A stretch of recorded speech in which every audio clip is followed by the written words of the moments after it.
In the summer of 1997, the air over Grey Pine National Park carried a stillness that felt unnatural.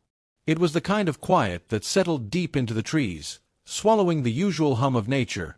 No crickets, no distant calls, just wind brushing through endless pines. This is where Ranger Claire Whitman vanished. But before the search parties, before her name became a headline, Claire was known as one of the most reliable rangers in the Pacific Northwest. 32 years old, meticulous, and deeply connected to the land she protected. She had joined the Park Service after earning a degree in environmental science, drawn not by adventure, but by the peace of isolation. Before we begin this story, take a moment to like, comment, and subscribe to the channel. Your support helps more than you can imagine, and ensures you never miss another mysterious story like this one.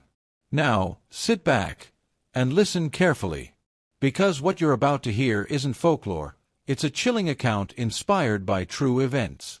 Let's go back to where it all began. Grey Pine wasn't a famous park. It wasn't on postcards or travel brochures. It stretched across 400 square miles of rugged wilderness, bordered by the Cascade Mountains on one side and an abandoned mining region on the other. Rangers often joked that the park had more bears than people. Claire had served there for 6 years. Locals remembered her as kind, quiet, and disciplined, the type of ranger who double-checked trail maps and fixed broken signs herself rather than waiting for maintenance crews. But there was something else about Claire. She had a habit of keeping journals, thick leather-bound books filled with her handwriting. She wrote about everything: trail conditions, animal sightings, and sometimes strange things she couldn't explain. In one entry from June 1997, just a few weeks before she disappeared, she wrote, "Something's off near Ridge 12. The silence there isn't natural. It's as if the forest holds its breath when you pass through." At the time, no one thought much of it. Rangers often wrote strange notes about eerie feelings or animal behavior. But in hindsight, that entry became one of the few surviving clues to what might have happened to her. It was July 19, 1997, when Claire checked in for what was supposed to be a routine solo patrol, a 6-hour route along the northern boundary near Ridge 12. She radioed headquarters at 7:45 a.m., her voice clear and calm. "This is Ranger Whitman, heading up to the North Ridge. Should be back by 1400 hours. Weather looks good." That was the last anyone heard from her. When she failed to report back by 3 p.m., the ranger station assumed she'd extended her patrol due to hikers or wildlife issues. But by sunset, when the skies turned orange and the radios stayed silent, worry set in. Ranger Mark Leland, her supervisor, described that moment later in an interview. "Claire wasn't the kind to go off the grid. If she was late, something was wrong. We knew it right away." By 9 p.m., the search was officially underway. Flashlights cut through the dark forest. Radios crackled. Rangers fanned out in pairs, calling her name into the trees. But the woods gave no answers, only the echo of their own voices. By the next morning, the search had expanded. Helicopters circled the ridgeline, and volunteers from nearby towns joined in. Still, there was no trace, no footprints, no broken branches, not even signs of struggle. Then, on day 3, a search dog caught a scent near a shallow creek 2 miles from her patrol route. There, hidden beneath a fallen log, they found Claire's park-issued radio, covered in mud, battery drained, and turned off. It was as if she had placed it there intentionally.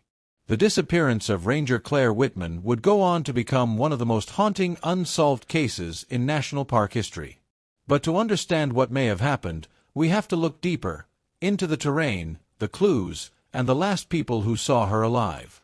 By sunrise on July 20th, 1997, the search for Ranger Claire Whitman had become a full-scale operation. Dozens of rangers, sheriff's deputies, K-9 units, and even volunteer hikers combed through Grey Pine National Park, a wilderness so vast that a single person could vanish without leaving a trace, and sometimes they did. The terrain around Ridge 12 was unforgiving. Sharp inclines, tangled undergrowth, and miles of dense forest that could turn you around even with a compass in hand. But Claire wasn't a novice. She knew these trails like the back of her hand. That was what made her disappearance so unnerving. The team began retracing her assigned route using her logbook and map, both found back at the ranger station in her locker. She had marked the patrol zone in neat red ink, a 7-mile loop covering 3 key observation points: North Creek Crossing, Echo Bluff, and Ridge 12 itself. Her first stop should have been the creek, around 8:30 a.m. But there was no sign she ever made it there. Instead, trackers found something strange: 2 distinct boot prints, heading off trail, about half a mile north of the main path. One set matched Claire's boots. The other, smaller and lighter, didn't match any park-issued footwear. Ranger Mark Leland later said, "It looked like she wasn't alone for part of that route. Whoever she was with, we never found them." The discovery shifted the tone of the search. This wasn't just a missing person case, it could be a criminal investigation. Detectives from the county sheriff's office arrived, setting up a mobile command center near the park's north gate. They began interviewing everyone who had seen Claire that week.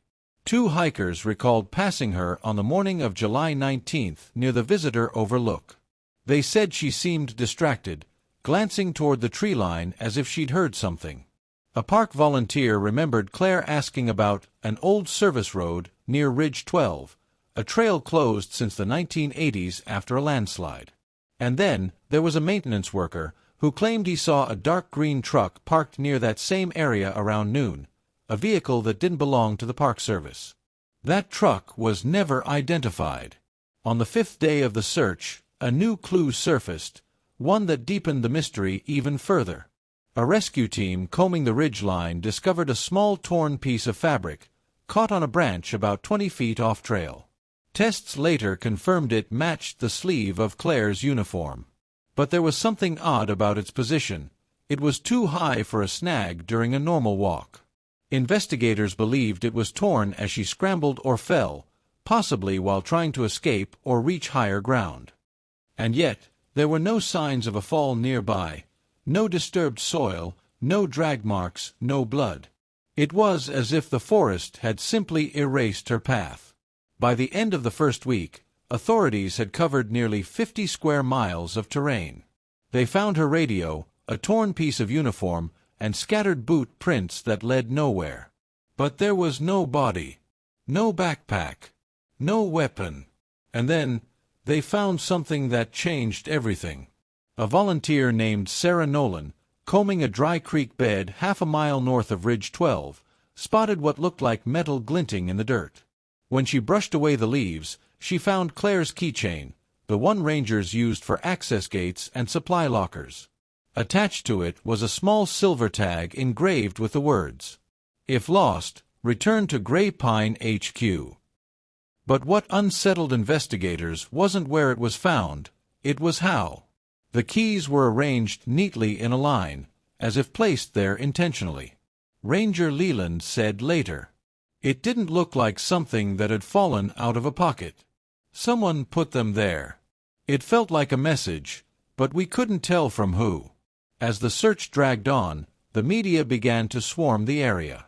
News trucks lined the park's entrance, broadcasting live updates about the ranger who vanished. Theories ran wild. A wild animal attack. An accidental fall into a hidden ravine. Foul play from an unknown drifter. Even whispers of a cover-up by the Park Service. But behind the headlines, those who knew Claire refused to believe she had simply vanished. Her best friend, Ranger Denise Hart, said during an interview years later, "Claire wasn't reckless. She didn't take shortcuts, and she didn't scare easy. If something happened out there, it wasn't because she made a mistake." By day 9, hope was fading. The official search was scaled back, but a handful of rangers, including Leland and Hart, continued searching on their own time. One of them, a junior ranger named Eli Warren, found what would become the final confirmed clue. A page torn from Claire's journal, discovered near the mouth of an old storm drain at the edge of the park. The page was water-stained and nearly illegible, but one line was still visible. "If I don't make it back, tell them to look past the creek, where the trees stop singing." That note would later become one of the most discussed and puzzling clues in the case. What did she mean by, "where the trees stop singing"? Some believed it was a reference to the forest's dead zone, a place where the wind died and sound carried strangely. Others thought it was code, maybe something she wrote in panic. But no one ever found where that line led. The mystery of Ranger Claire Whitman's disappearance was only beginning. Because when the official investigation started digging into her final weeks, and the hidden history of Ridge 12, the story took a darker turn. The official search for Ranger Claire Whitman ended on August 5, 1997, after nearly 3 weeks of exhaustive ground and air sweeps. But inside Gray Pine National Park, the story didn't end, it only grew darker. Even after the search was called off, a few rangers refused to leave it behind. Among them were Mark Leland and Denise Hart, Claire's closest colleagues. They knew her habits better than anyone, and they believed there were things about the disappearance that didn't add up. So, off the record, they began their own search. Leland later recalled, "It stopped feeling like a rescue. It felt like the forest was guarding something, and we weren't supposed to find it." The pair started with Claire's personal locker at the ranger station. Most of it had already been processed by investigators, but one thing had been overlooked, a weathered notebook tucked inside her field pack. It wasn't an official journal. It was something else, a personal log. Inside were pages written in her neat handwriting, covering the weeks leading up to her disappearance. The first few entries were ordinary, patrol notes, sightings of elk herds, maintenance schedules. But as they turned the pages, the tone began to change. On July 3rd, Claire wrote, "Heard whistling near the old service road again. Thought it was a hiker, but the trail's been closed for years. When I called out, it stopped immediately." Then, July 10th. Found old boot prints near Ridge 12. Not mine. Same tread pattern as last week, leading uphill. I followed for a mile before they disappeared in loose gravel. And finally, July 18th, one day before she vanished. Something's wrong up there. Every time I pass the ridge, the birds go quiet. It's like the forest's holding its breath again. These entries suggested that Claire had noticed someone, or something, in the park long before she disappeared. She had documented it carefully, as if she knew it mattered. But the question remained, who was she following, and why? Leland and Hart brought the journal to the sheriff's office, reigniting the investigation. Deputies returned to Ridge 12, focusing on the closed service road mentioned in her notes, a narrow, overgrown trail that led toward the abandoned Gray Pine mine, shut down decades earlier after a cave-in. When they reached the area, they found that the gate to the road had been forced open, fresh scratches on the metal and tire tracks leading through the mud. The tracks were less than a week old. At the end of that road stood the remnants of the old mine entrance, half collapsed and swallowed by vines. It was barely large enough for a person to crawl through. Nearby, pinned beneath a rock, was a fragment of metal, later identified as part of a park radio casing, the same model issued to rangers in 1997. Testing confirmed it wasn't from Claire's radio. That meant someone else, likely another ranger, had lost equipment there before. But no such loss had ever been reported in park records. The mine's interior was deemed too unstable for entry, but even standing near the entrance, investigators described a strange acoustic silence. No echo, no insects, no wind. Just a heavy, suffocating quiet. Ranger Hart described it as the kind of silence that makes you feel like something's listening. The team marked the area as a potential crime scene and continued searching the surrounding forest. That's when they found the second major clue. Just beyond the mine's perimeter, about 300 yards uphill, a search dog led investigators to a makeshift campsite, a small clearing with traces of a burned-out fire, food wrappers, and an old tarp. Among the ashes, they recovered a half-melted metal badge fragment with faint letters still visible, Gray PI. It matched the typeface used on official park ranger badges. But when cross-checked, no badge was reported missing from the ranger inventory. It was as if someone had tried to copy or forge park identification. At this point, a disturbing theory began to take shape. What if Claire had stumbled upon someone impersonating a ranger? Someone using old equipment, moving through restricted zones, perhaps for illegal activity, like poaching or even smuggling rare timber or artifacts from the abandoned mine region. If she confronted them, it could explain the struggle, the torn fabric, the radio hidden under the log, and the silence that followed. But one final clue made that theory even more chilling. When investigators reanalyzed the radio found near the creek, they discovered faint scratches on its casing. Under magnification, the scratches formed a partial word. Run. It wasn't official engraving. It had been carved in desperation, likely with a knife. Experts later determined it matched the handwriting style in Claire's field notes, meaning she had etched it herself. What was she running from? No one could say for certain. But the combination of her journal, the off-trail footprints, and the carved radio message suggested one thing clearly. Claire Whitman had encountered someone in those woods. And whatever happened next, she didn't survive it. Years later, in 2003, hikers passing through a remote section of Gray Pine reported seeing a light flickering near Ridge 12, a single lantern glow that disappeared when they approached. Search teams found nothing. But among park staff, the story spread quietly. The light that appears only on the anniversary of Claire's disappearance. Most dismissed it as coincidence. Others said it was Claire, still on patrol, trying to lead someone to the truth. By now, the case had gone cold. But behind the official silence, two rangers, Leland and Hart, continued to pursue the truth. And in doing so, they would uncover one final, unsettling lead that changed the direction of the investigation forever. By the fall of 1997, months had passed since Ranger Claire Whitman's disappearance. The official search had ended, the news crews had left, and Gray Pine National Park slowly returned to its unsettling quiet. But for those who knew Claire, the silence didn't bring peace, it only raised more questions. At the county sheriff's office, the case file on Claire's disappearance was one of the thickest on record. More than 1,200 pages of statements, search maps, photographs, and evidence logs. And yet, no definitive explanation. That's when Detective Samuel Price, a veteran investigator known for his persistence, took over the case. Price wasn't convinced by the theory of an accident. Too many details didn't fit: the neatly placed keys, the carved "run" on the radio, the off-trail boot prints, and the forged badge fragment. He believed Claire had discovered something, and someone had made sure she never reported it. Detective Price began with the mine. Historical records showed that the Gray Pine mine wasn't just used for or extraction, it had been the site of an illegal logging route during the 1980s. Trucks had moved through the park's back trails under the guise of maintenance, cutting and transporting protected timber.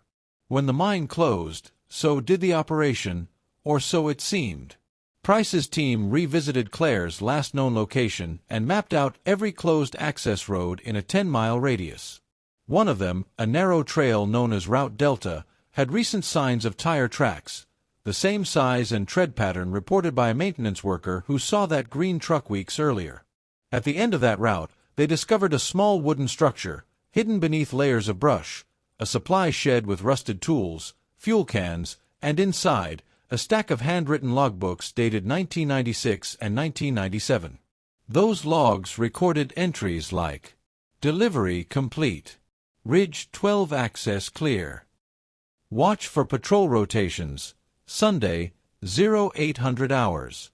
They weren't park records. They were schedules. Someone had been tracking ranger patrols. When compared to the official park rosters, the notes matched Claire's patrol times exactly. Every route she'd taken for the past 3 months had been recorded. Detective Price believed the evidence pointed to an organized poaching ring, operating inside the park and using its remote zones to harvest protected lumber and possibly wildlife. Claire may have accidentally stumbled upon one of their routes, or recognized a fake ranger posing as part of the team.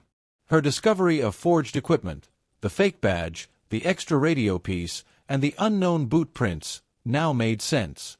But without a body, the case was still circumstantial. No arrests could be made. Meanwhile, in the fall of 1998, nearly a year after Claire vanished, hunters reported finding fragments of park-issued fabric along a dried creek bed 8 miles north of Ridge 12. It was tested and matched to the same uniform material as the first torn sleeve. Nearby, they found a broken flashlight, its casing shattered and bulb cracked, yet its serial number still readable. The flashlight had been issued to Ranger Claire Whitman, logged as missing on July 19, 1997.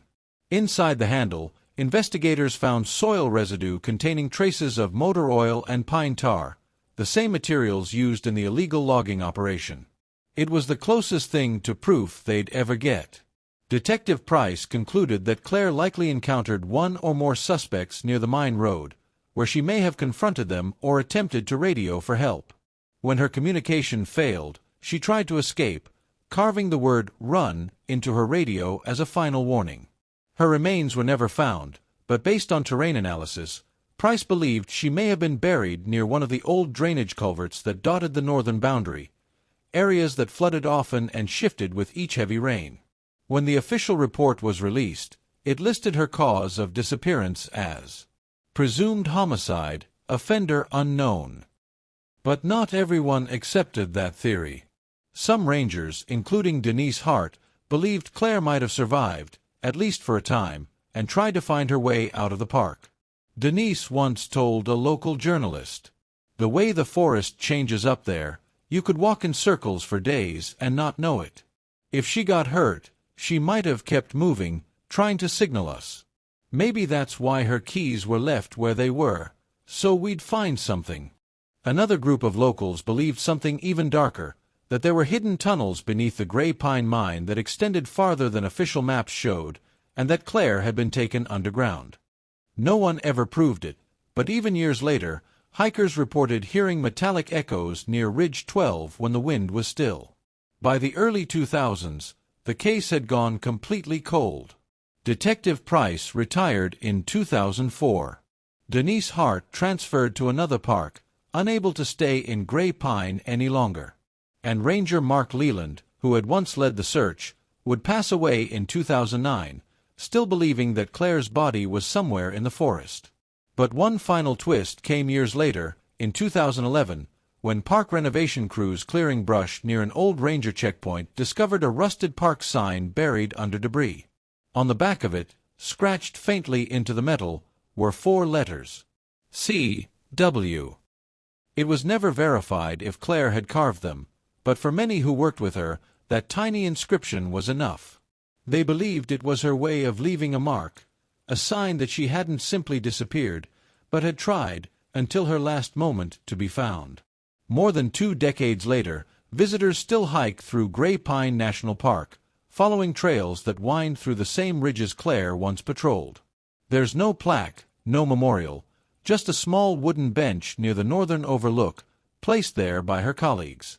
On the back, carved into the wood, are the words, "She kept watch so others could return home." But the mystery remains. Was Claire Whitman a victim of human greed, or of something older, something hidden deep within the wilderness she vowed to protect? No one knows for sure. All that's certain is that, somewhere in those woods, the forest remembers her. And sometimes, on quiet nights near Ridge 12, when the air is still and the trees stop singing, you can almost hear a distant voice on the wind, calling for help that never came. In the years that followed, the disappearance of Ranger Claire Whitman became one of the most discussed unsolved cases in U.S. park history. It was more than a mystery, it was a warning. A reminder that even in the most beautiful corners of nature, shadows can still hide in plain sight. By the early 2000s, Gray Pine National Park had changed. Visitor protocols were rewritten. rangers were now required to carry dual GPS beacons, backup radios, and body cameras on every solo patrol. Claire's case had reshaped how wilderness safety was handled nationwide. But beyond the policy, her story left something deeper, an unease that settled over the forest like mist. Even now, veteran rangers avoid assigning solo patrols along Ridge 12, calling it Whitman Stretch. One ranger once said, "The forest feels different there.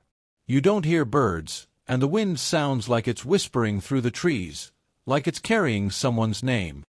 In 2017, 20 years after Claire vanished, a small ceremony was held near the North Overlook. Her family, now older and quieter, returned to the park for the first time since the search ended. They placed a single lantern at the edge of the overlook and let it drift into the sky. As the flame rose, it flickered against the fog, illuminating the distant silhouette of the forest that had taken her, and the same one she'd sworn to protect. Denise Hart, her old partner, was there too. She spoke briefly, saying, "Claire wasn't lost to the forest. She became part of it." The crowd stood in silence as the lantern disappeared into the night. Over time, stories grew around her case, some factual, some blurred by fear and folklore. Hikers still reported hearing static in their radios when they neared the old mine site, as if someone were trying to speak through an old channel. Search dogs occasionally reacted to certain parts of the trail, barking into what appeared to be empty air. To the rational mind, it's just interference, just coincidence. But to those who knew Claire, those who walked the same trails, carried the same badge, they say her presence still lingers. Every ranger knows the rule. The forest always gives something back, but not always what you expect. Claire gave her years, her dedication, and, ultimately, her life to the park. In return, the wilderness kept her secret, locked somewhere among its ridges, its rivers, its endless silence. To this day, her official file remains open, marked with the same line written in faded ink. Presumed deceased, remains not recovered. But in the hearts of her colleagues, she's not a ghost story or a cautionary tale. She's a symbol of commitment, courage, and the thin line between civilization and the wild. So if you ever find yourself deep in the woods, where the air grows still and the path begins to fade, remember the story of Ranger Claire Whitman, the woman who never came back, but never truly left either. Because in the quiet depths of Gray Pine National Park, the echoes of her footsteps are still there. And sometimes, when the night grows heavy, the forest whispers back. Claire Whitman, last seen, July 19, 1997. Status: missing. Thank you for watching.